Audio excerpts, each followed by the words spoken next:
TH Entrevista desta semana tem o prazer de receber o pesquisador, historiador e professor Edivaldo Nascimento. O Edivaldo é um dos produtores da coletânea do jornal Correio da Pedra, que completou recentemente 100 anos. Edivaldo, seja bem-vindo. Muito obrigado. Edivaldo, em que consiste essa coletânea, né? São 100 anos da produção, ou seja, da circulação do Correio da Pedra, que foi idealizado por ninguém menos que Delmiro Gouveia. É isso? É isso. Delmiro Gouveia, além de todas as suas iniciativas no ramo do comércio, no ramo industrial, já conhecida por todos nós, a fábrica de linhas da pedra, a usina hidrelétrica de Angiquinho, as estradas, o comércio de exportação de peles de animais. Delmiro Gouveia, em 1917, ele projeta um jornal, compra o equipamento para rodar um jornal no sertão alagoano e adquire ainda em 1917 esse equipamento, ano em que Delmiro foi assassinado. E infelizmente ele não consegue colocar em circulação esse projeto. Mas no ano seguinte, 1918, os seus sócios, especificamente o gerente da fábrica, Adolfo Santos, da fábrica da pedra, leva adiante esse projeto. E no dia 12 de outubro de 1918, agora completos exatamente 100 anos, circulava a primeira edição do jornal Correio da Pedra. Este semanário que circulou até 1930, durante 12 anos, ininterruptamente, e que foi uma importante fonte, de comunicação, de informação, não só no sertão alagoano, mas nos sertões do Nordeste, e até em grandes centros, porque ele chegava até Maceió, chegava até Recife, chegava até o Rio de Janeiro e tinha pontos de distribuição em várias cidades do interior do Nordeste brasileiro. O Edivaldo é o autor dessa obra aqui, o livro Delmiro Gouveia e a Educação da Pedra, que foi lançado no centenário, né, Edivaldo? Foi lançado no centenário de morte ano passado? Esse livro está na terceira edição. A primeira edição ela é de 2014, e 2015 teve uma reedição, e o ano passado, no centenário, nós tivemos uma terceira edição. Além desse livro, você também tem algumas outras obras relacionadas à história do Delmiro? Eu tenho me dedicado a estudar a vida e obra do Delmiro, estudar educação, pesquisar a educação, os caminhos da educação em Alagoas, no Nordeste.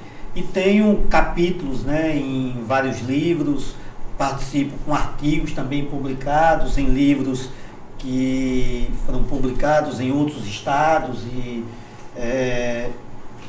prefaciando várias obras, sempre em torno dessa temática, Sertão, Nordeste, Delmiro, educação, são temas que eu tenho me dedicado através das minhas pesquisas. Agora, Edivaldo, especificamente sobre essa obra aqui maravilhosa, quer dizer, é um legado, eu digo até do ponto de vista da minha categoria, que é de jornalista, do ponto de vista jornalístico, é uma obra assim essencial, magnífica. Qual é a importância desse tipo de obra assim para a comunidade, para a sociedade, O Correio da Pedra, estou vendo aqui que ele está em 4 volumes, é isso? 4 volumes. Eu queria que você explicasse como é que surgiu essa ideia, e como é que as pessoas podem ter acesso a essa relíquia. Wellington, em 2010, eu estava entrando no mestrado no Centro de Educação da Universidade Federal de Alagoas, tendo a honra, o privilégio de ser orientado pelo grande mestre, pelo meu eterno mestre, professor Elcio de Guzmão Versosa, que pouco tempo nos deixou. E o meu projeto de pesquisa foi estudar o projeto educativo que o Delmiro implementou no sertão alagoano, porque eu queria juntar duas paixões, a história e a educação. Então, através da história da educação, né, do núcleo de pesquisa em história da educação alagoana, eu fui rastrear esses processos educativos que foram desenvolvidos no sertão. Edivaldo, aproveitando que a gente falou em pauta aqui, parece-me que dentro dessa coletânea, né, existe aí um dos personagens aí de alguma dessas reportagens foi o famoso Lampião, né, que inclusive agora recentemente houve não diria celebração, mas a passagem da morte de 80 anos, né, do chamado Rei do Cangaço, né?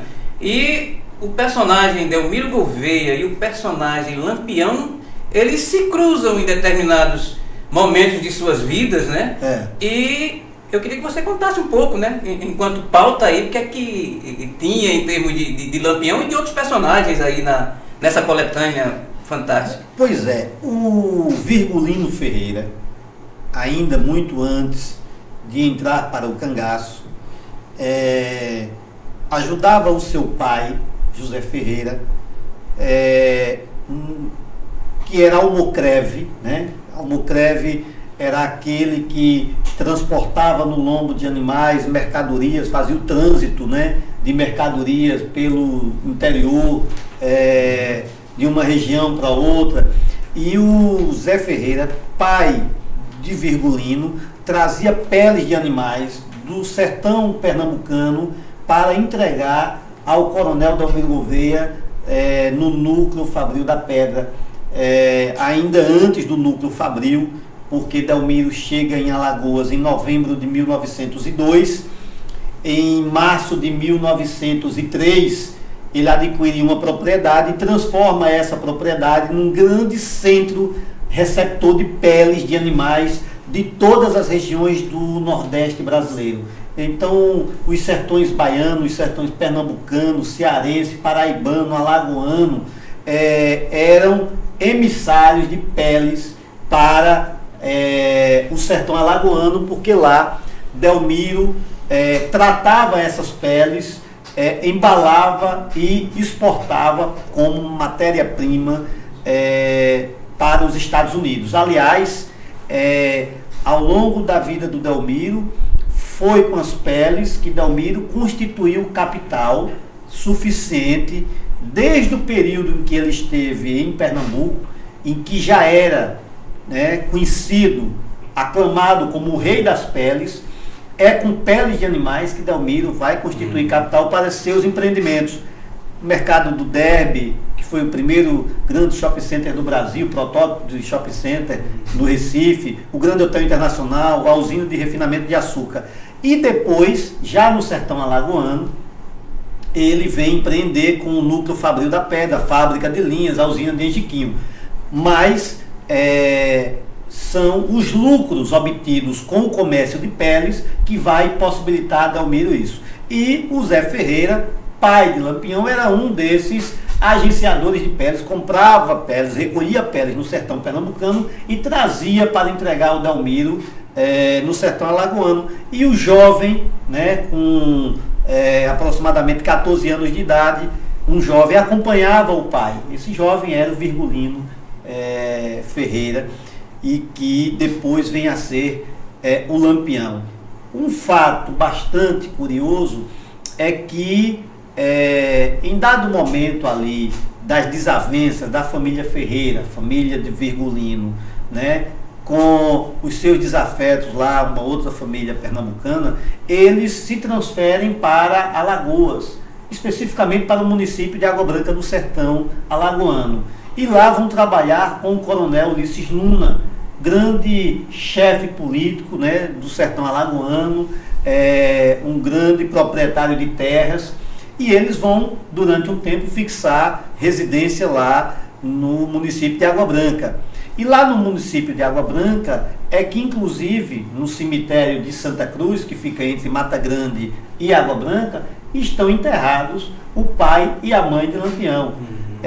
E um episódio com o delegado da cidade, na época, Maurílio Batista Vilar, é que veio a ocasionar a morte do pai de Lampião, do José Ferreira. E esse episódio faz com que Lampião, no dia 26 de junho de 1922, pela primeira vez chefiando um grupo de cangaceiros, ocupa a cidade de Água Branca, o centro de Água Branca. A princípio ele foi tomar satisfações com o delegado da cidade, o Amaurílio Batista Vilar. Mas o delegado, a essa altura, já não se encontrava na cidade e ele termina por ocupar a casa da baronesa de Água Branca, no episódio em que todos os biógrafos, pesquisadores do cangaço registram como o primeiro episódio de Lampião como chefe de grupo no cangaço, e ele inclusive saqueia, né, a casa da baronesa, levando joias, objetos de valor. E esse episódio ele está narrado no Correio da Pedra com detalhes, né, porque como o Correio da Pedra era um semanário, né, editado no núcleo Fabril da Pedra, na Vila da Pedra, município de Água Branca, então a notícia ela vem com um nível de detalhamento. Inclusive muito... você separou aqui, né? Tá aqui, exatamente. Então, esse episódio do Lampião foi no dia 26 e o jornal seguinte, que foi editado, foi no dia 2 de junho, um domingo de 1922, e chama a atenção, inclusive, a linguagem, né? Era uma outra ortografia, né? O título, né? A narrativa é interessante, né? Da época. Edivaldo, agora uma pergunta que não quer calar. E para quem se interessar por essa relíquia, como é que pode conseguir? Como é que as pessoas podem ter acesso a essa coisa fantástica de documentos aqui de 100 anos atrás?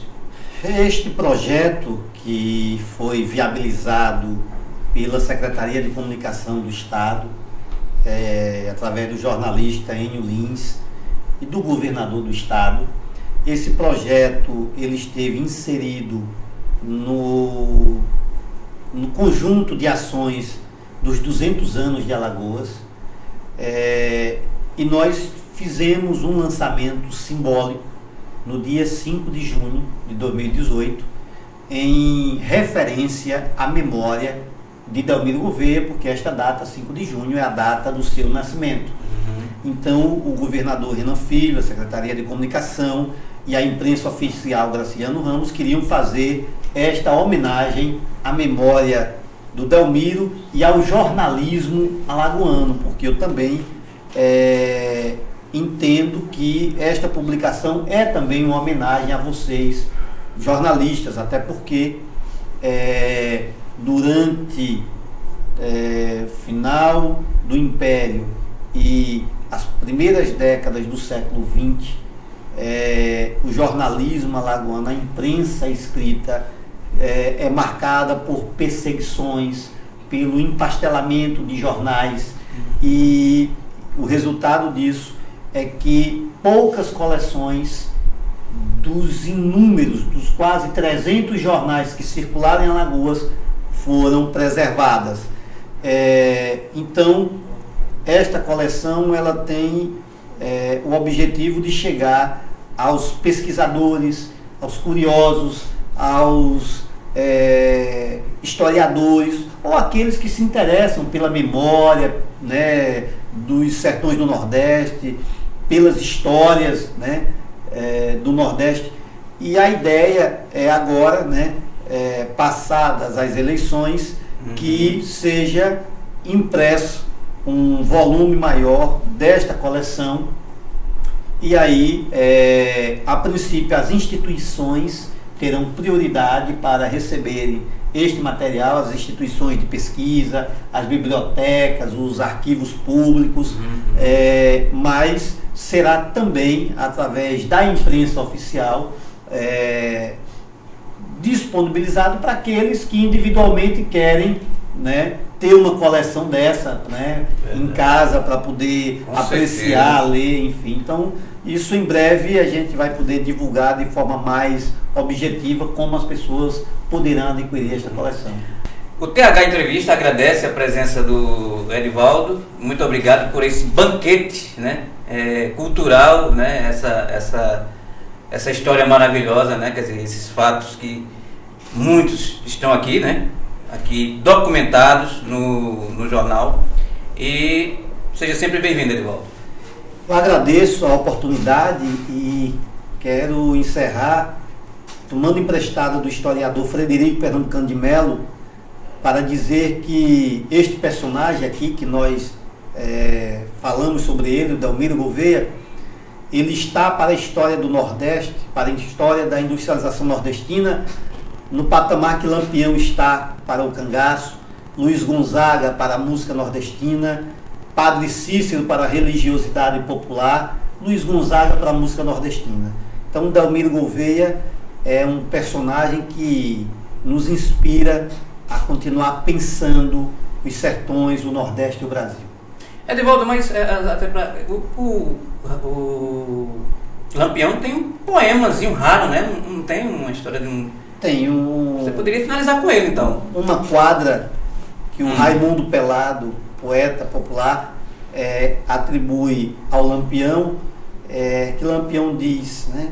Eu em toda a minha vida nunca fui cabra de peia. Eu trabalhei e almocrevei para o coronel Delmiro Gouveia.